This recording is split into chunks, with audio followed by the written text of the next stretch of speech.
Hey guys, welcome back to the channel. Sorry it's been a while and I'm a little late on this video, but I wanted to give quick thoughts on Ghost of Tsushima. It's finally out, been waiting for the game since the day it was announced. I gotta say at first, like when they first announced it, it's a bit of a contradiction. Sure, I do love like feudal Japan and all that, but like I didn't feel the hype until like later on when it was about to release. Like that's when I really got pumped for the game. And as you all saw, like I made the videos, we did the giveaway, we played games that were feudal Japan themed until the game released and all that. So first things first, I just want to say that if you haven't played the game, I'll make this short for you. Go out there and buy it. What are you waiting for? It's that good.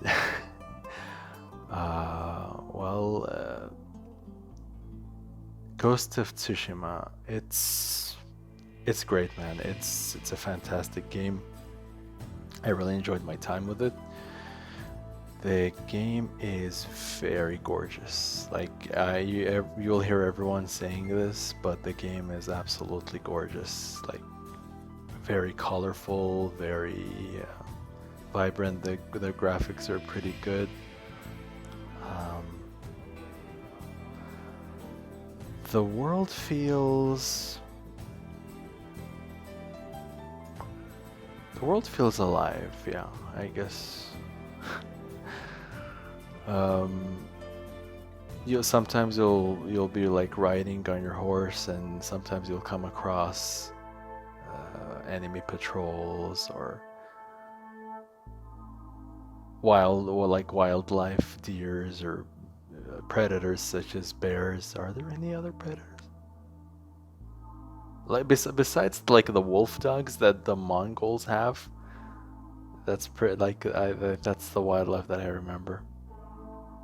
All right. So I'm sorry. Like this is all over the place. Like I'm just giving my thoughts, just speaking from the top of my head. But the plot revolves around the Mongol invasion of Japan. Like there's even a whole video on it on YouTube. The history on that. Like it's actually it's part of history, you know, and Mongols they reached many places in the world, and one of those happened to be Japan as well. So like if you're interested, you can also like check it out and stuff. You play as Jin Sakai. He's part of like a royal family, and the Mongols come in, they're invading, and then they repel them, and then this big battle happens, and like mostly everyone's dead, and only a few survivors are remaining. So Jin gets rescued by Yuna, and she nurses him back to health, and then he goes on his quest to fight back against the Mongol invaders. Of course, I gotta mention that I'll be mentioning spoilers and stuff in the video, so just like putting that out there. The combat feels pretty good, especially the duels. I'm quite surprised that the duels were a bit more challenging than I expected.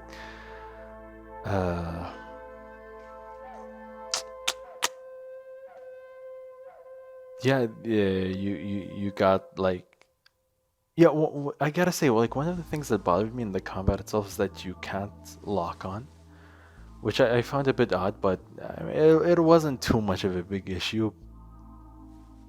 And like also when you're on high places and stuff, I noticed that if you like you can't accidentally drop. It's a bit contextual, I guess. Like if you stand on the ledge and then you either jump or you press down L3 to like drop down, which I didn't find out until way later in the game. I'm not sure if the game told me that or not.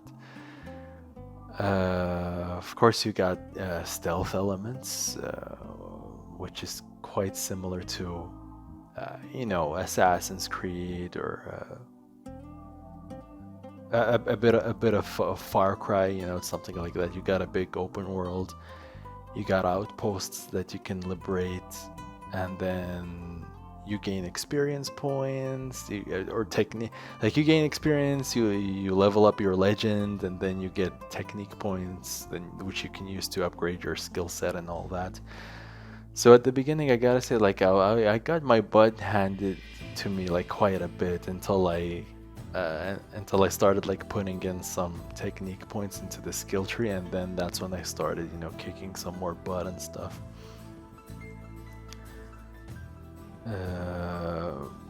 There were a few things that I like. I gotta say, like when I was going through the story, and when I started using like stealth tactics and all that, Jin at the beginning, like he's taken back by it, and he's like, no, that's not the samurai way, and that's the way of coward. Like that's how cowards fight and all that. And like when he starts doing it, he gets some flashbacks to like him in his younger days with his uncle and all that, and like how that kind of bothers him a bit, that he needs to like fight fire with fire and fight dirty against the Mongols. And as you progress, you see the leader of the Khans. I forgot his name, but he's speaking to Jin's uncle, Shimura, I believe his name was, and he's telling them, "Oh, your nephew is, fighting dirty against us, and he's like a beast. He's tearing us apart and things like that. He's losing his honor." And when you finally rescue him, Jin's uncle says to Jin, like, you gotta stop going down this path and things like that. And like at first when I saw this, I thought that there was actually like a sort of hidden skill, hidden point system or something, where you got like a honorable or dishonorable kind of thing going on, which could affect the story, but that wasn't the case. That wasn't the case. Like it really doesn't matter. The story pretty much plays out one way. So yeah, there is customization in the game. You got different armor sets, and they got different stats, and you can upgrade those. Like those armor sets, and you can also color them differently. Like you use different color schemes. You can change your head equipment. You can wear like a bandana or a helmet or whatever. The neat thing that I liked about it is that, for example, if let's say you're using samurai armor, and maybe you're using samurai armor level 1, and you level that up and the appearance changes, and maybe you don't like the new armor set, or you just want to change it up a bit, you can actually do that. Like you can go to the previous look of, let's say, armor set, like samurai armor set 1 with the appearance of level 1, but with the effects of like max level. So that was pretty good. I like that. I really like that. And also, like, it doesn't matter if you're using like headgear or not, that doesn't affect you, which is also like pretty neat. So you can wear like samurai armor and then like a headband and a face mask, and like there's no like pros or cons in terms of stats to that. That was pretty neat. I appreciated that.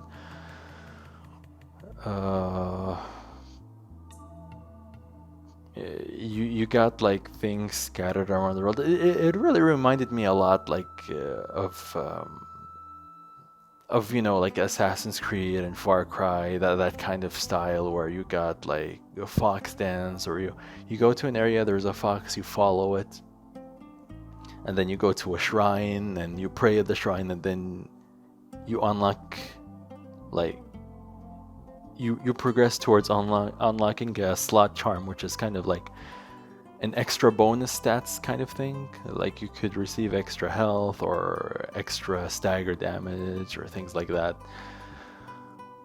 Uh, the world is pretty big, and it's like, as I said before, it's very colorful. Like there was this one instance where I had blue samurai armor on, and then I went to an area where there's like, it's just like purple violet fields of flowers. So that was like, whoa, you know. And then later on in the game you reach another part which is like the whole snowy parts of Tsushima Island, and the visuals are just stunning, man. Like the whole like the area, the world of the game. Like I can honestly say that I could just pop in the game and just ride the horse and just enjoy the scenery. Like it's that calming and soothing. It's very, very beautiful. While also playing some maybe Tenchu soundtrack in the background. Like I like doing that. It's very it's very nice.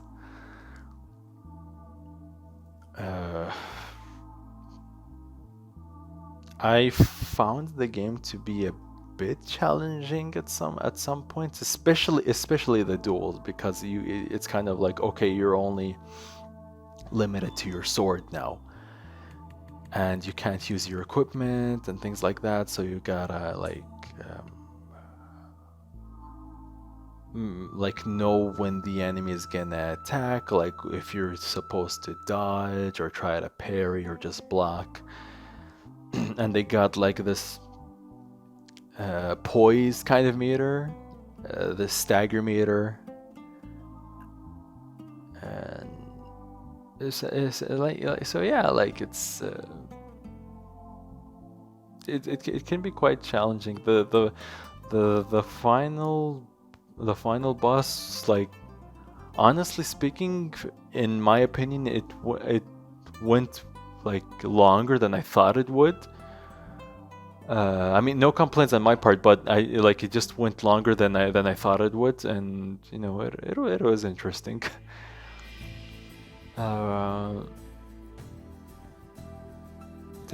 Let's see, like, yeah, I mean, Sucker Punch, they really outdid themselves with the game. Like, it was really good. They even added the options of English dub or Japanese. I played with Japanese. I honestly wanted to use the black and white filter, but probably for the second playthrough, you know, like I want to enjoy the beautiful visuals first. But I really appreciate that they have the option available, like as soon as you start up the game. It's not like you finish the game and then, oh, you just unlocked, like, let's say the classic samurai cinema kind of filter thing. No, you can experience it like firsthand from the get-go. So that was pretty neat. That was pretty neat. The game rewards exploration. Like you can really like get sidetracked a lot within the game, like doing side things and speaking to the villagers and the musicians that give you side quests that allow you to unlock like these mythic kind of arts or something, like for example flaming sword or what have you. So yeah, like I definitely do see myself going for 100% and then re-experiencing the game in like classic samurai cinema black and white filter. Like I don't see why not, like just for the heck of it. I would definitely recommend the game.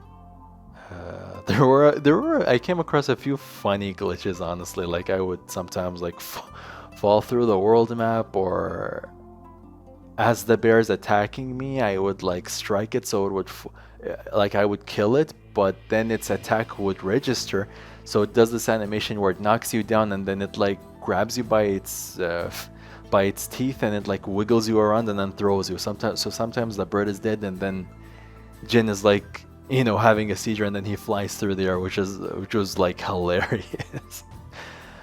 um, so yeah, I mean,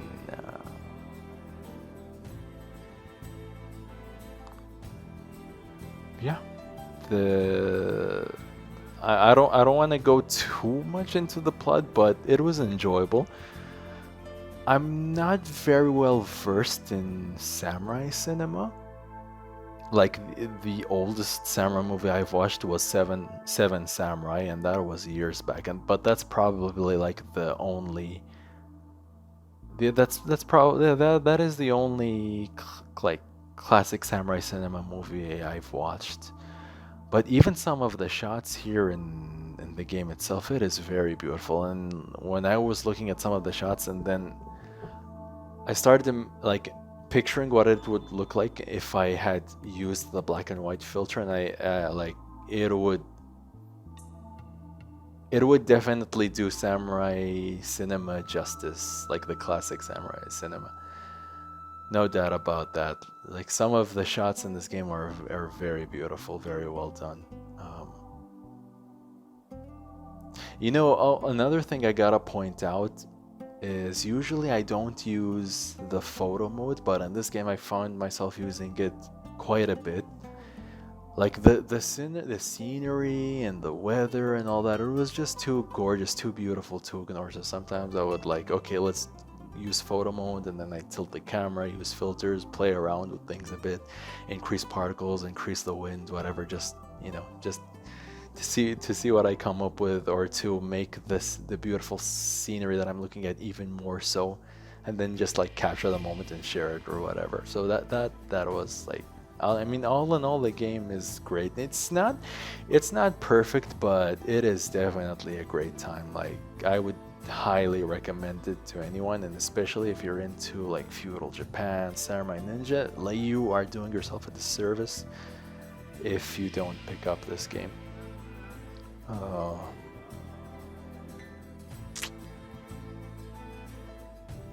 yeah, I'd say that's pretty much it. That's pretty much my thoughts on the game.